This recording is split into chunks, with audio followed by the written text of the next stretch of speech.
Hello, this is Scott W. Baker. I'm a professional photographer in Red Hook, Brooklyn.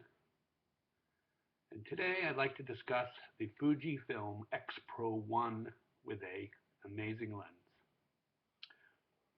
The Fuji X-Pro 1 is a mirrorless camera that came out about a year ago and simply blew everybody away, to make a long story short. The camera is about the size of the Leica in terms of thickness and overall width. It is an anodized aluminum body. It's extremely well built. It's not any plastic involved here. And the dials on the top here for shutter speed, for exposure compensation, the shutter itself, which is right there, has the screw mount so you can screw in a cable release. It has an optical as well as electronic viewfinder, and it has a preview button right here that allows you to switch back and forth between the different types of viewing, either electronic or optical. It is a camera with something known as a X mount for the lens. You push this button right here, right there, which is very easy, right next to the lens. You push that in and turn the lens like thus, and there is the lens. In this case, it's a 35 millimeter f1.4 lens, which gives an equivalent of 50 millimeters. It's also very fast, f1.4. It's an aluminum bodied lens with a stainless steel mount, and those are the contacts, the electronic contacts that send all the information to the camera. Additionally, the lens has an aperture ring, but as you can tell, when you close it, it doesn't actually do anything manually. It's all done electronically. There are detents at each third of a stop. It starts at f1.4, which is right over here, and it stops down to f16, which is right over there. Multi-coated lens, approximately $600, brand new in the store. It's a prime lens, therefore it's extremely sharp. I believe it's a planar design, which has been around for almost 100 years. Zeiss, Nikon, everybody uses the basic same design for this type of lens. They had two other primes when the camera came out, I believe a 18 millimeter and a 60 millimeter macro. The 35 that I'm using here is extremely sharp. As good as, in my opinion, top of the line Nikon or Canon in the same type of lens. If you look carefully here, you can see the sensor inside the camera. You try not to have the sensor exposed for long periods of time. And the reason for that is you can get dust in there. Additionally, the sensor is a unique design by Fuji, which they came out with, which reduced, in fact eliminated, something known as the Bayer sensor design.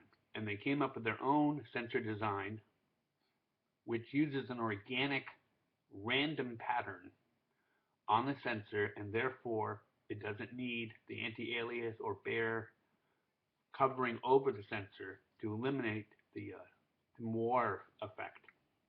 And therefore the resolution and sharpness is increased because you have one less surface covering the sensor. It has proven to be an extraordinarily sharp sensor, resolution-wise. It's a 16 megapixel APC sensor, so the factor is 1.5. 100 millimeter lens is 150 on this. Additionally, it has its own special mount. You line up the red dots as usual, and voila, the camera locks on. Fuji has come up with an Leica adapter for about $200, so any legacy Leica lenses can be used on this camera, which is really cool because there are thousands and thousands of Leica lenses out there.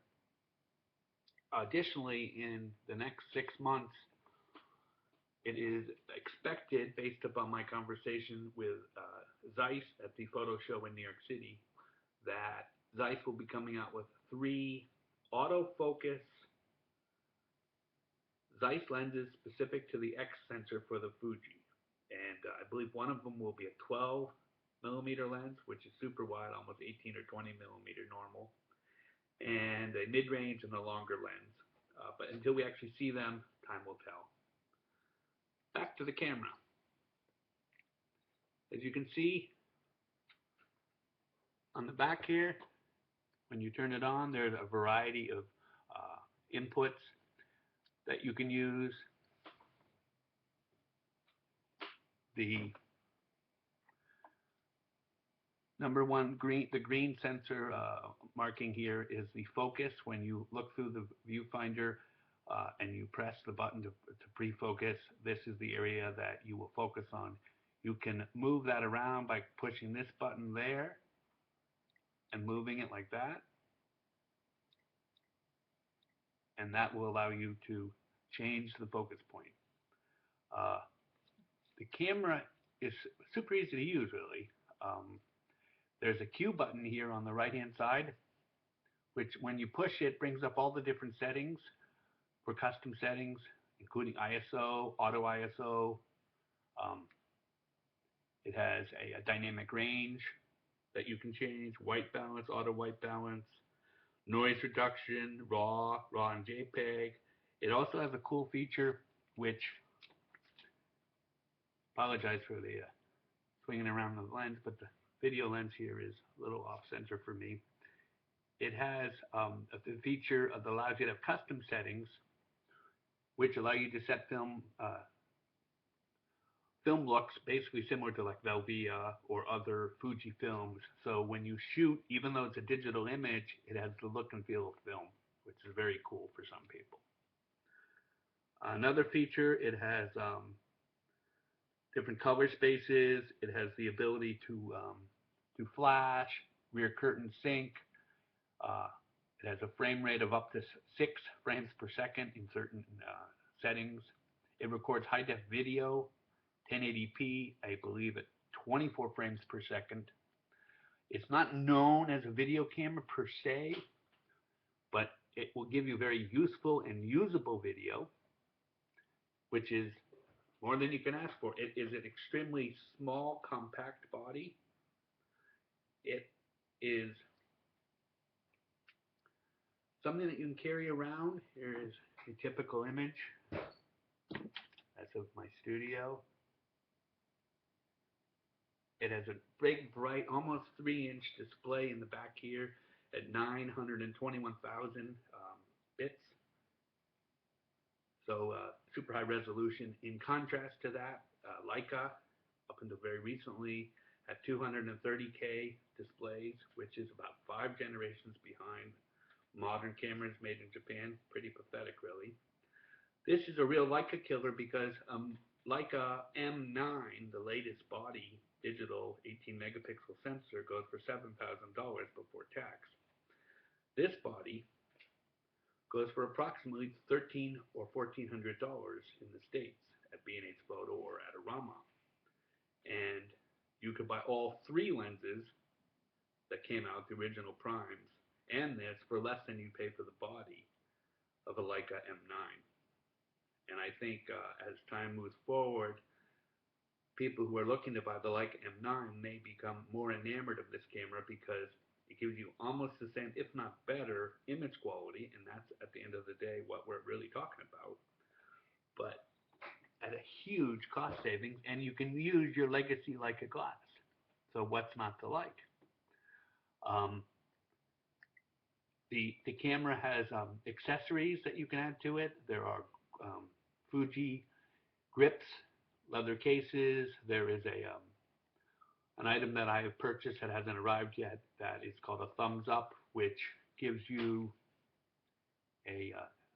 slides into the flash adapter here and gives you a thumb to brace against, giving you a more stable way of gripping the camera.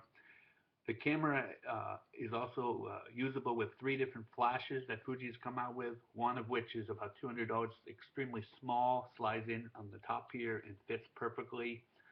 I believe it's called the EF20, but I'm not sure about that. Bottom line, I sold some Nikon gear to get this camera because I believe that it is the future. It has extremely sharp image quality.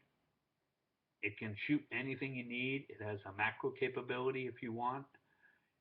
It is a game changer, and I'm very excited using it, and I use it all the time. Again, FUJI X-Pro 1. My name is Scott W. Baker. You can see my work at scottwbaker.com. And that's it. Thanks.